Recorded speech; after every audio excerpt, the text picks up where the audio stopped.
Bonjour à tous et bienvenue sur France 24. Si vous nous rejoignez, on va revenir tout d'abord sur la disparition de l'écrivain Philip Roth, ce géant de la littérature américaine qui s'est éteint à l'âge de 85 ans. Il est l'auteur notamment de La Tâche, Le complot contre l'Amérique ou encore Pastorale américaine qui lui vaudra, je vous le disais, le prix Pulitzer en 1998. On va en parler tout de suite avec vous, Fatimata Awan. Vous avez beaucoup lu de romans de Philip Roth et beaucoup suivi sa carrière. Qui était-il? Que représentait-il dans la littérature américaine? Claire, ça dépend pour quel public. En fait, si on parle du jeune public américain adolescent, un peu malicieux, voire libidineux, c'est l'auteur qui a décrit avec les mots les plus crus la masturbation. Donc, il est connu pour ça là-bas. Et par contre, si on parle du public français, évidemment, c'est l'auteur le plus subversif, le plus drôle, qui s'inscrit avec Saul Bellow dans toute cette génération de ce qu'on a appelé la métaphysique juive. Ces gens qui sont capables de vous parler de leur communauté avec des mots qu'on n'a pas vus ailleurs et qu'on ne verra très peu d'ailleurs par la suite. C'est un auteur qui a dressé un portrait contrasté de l'Amérique, fait d'imperfection, une espèce de contre-image de l'Amérique idéale, de la critique, une critique de la société de consommation, de cette Amérique du rêve américain qui est souvent vendue à tort ou à raison par Hollywood parfois. Donc c'est vraiment contre Hollywood.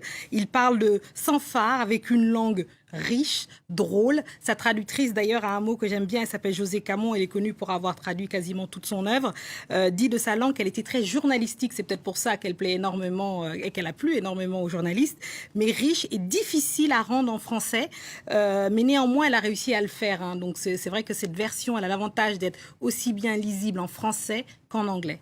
Alors, tout au long de sa carrière, il a reçu de nombreux prix. Je parlais du prix Pulitzer tout à l'heure. Mais par contre, le prix Nobel, il ne l'a jamais eu. Oui, absolument. Et il en riait lui-même. Vous avez reçu Josiane Savigno plus tôt, qui l'a connu et qui savait qu'effectivement, c'est devenu un peu un gag, que chaque année, il était pressenti dans les derniers et puis tout d'un coup, il ne l'avait pas. Lui-même en riait beaucoup. Alors, il a beaucoup aimé le fait d'avoir été édité, publié dans la Pléiade française de son vivant avec Varkas Llosa, donc un écrivain absolument incroyable qui a été néanmoins plusieurs fois primé. Il commence dès le début de sa carrière en 1960 avec Goodbye Columbus qui reçoit le National Book Award.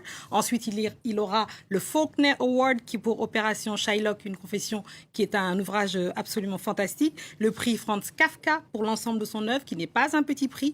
Et en France, évidemment, il a reçu le prix Médicis pour La Tâche. Alors pour finir, question rituelle, bien sûr, quelle est votre œuvre préférée de Philip Roth? Alors Claire, on va avoir du mal à choisir, évidemment, c'est un peu comme ses enfants, on ne choisit pas entre l'un et l'autre. Mais alors s'il faut se lancer, je me lance. Moi, je choisis deux œuvres. D'abord La Tâche, qui a été publiée en 98.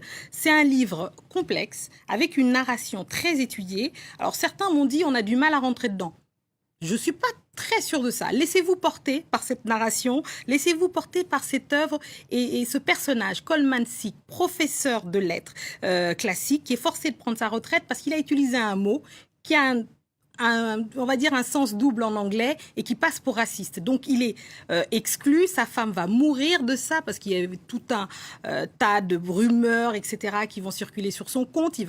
Sa femme va pas s'en remettre et lui-même est viré donc de l'université et il se retrouve là et il va essayer de se confesser. Il veut écrire un livre sur son œuvre auprès de Nathan Zuckerman qui est le grand personnage évidemment de Philip Roth qu'on retrouve dans pas mal de ses ouvrages, et donc il se confie à lui et il essaie de faire un roman. Et on découvre au fur et à mesure de ce roman, donc c'est pour ça qu'il faut absolument rester dans ce roman et pas partir en cours de route, qu'on découvre qu'il a une identité trouble, qu'il n'est pas celui qu'il paraît être, etc. Et c'est magnifiquement campé, c'est aussi bien sur l'histoire de l'Amérique aujourd'hui, et ça se passe en 98 au moment où il y a le scandale Monica Lewinsky, donc on s'en rappelle très bien, et il dit que lui, ce qu'il aime faire, c'est prendre deux faits d'actualité, de les frotter entre eux pour en faire jaillir de la fiction. C'est un peu ça son talent. Et donc là-dedans, vous avez deux faits qui se sont passés et qu'il réussit à détourner pour faire ce roman La Tâche qui est absolument formidable.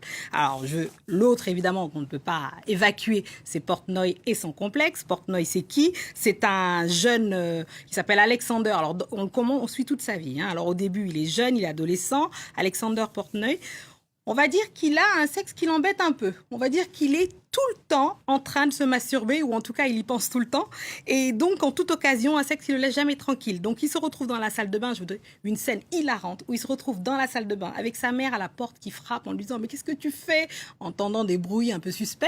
Est-ce que tu as besoin d'aide, mon chéri, etc. Alors, c'est fabuleux, c'est drôle, c'est jamais vulgaire, évidemment.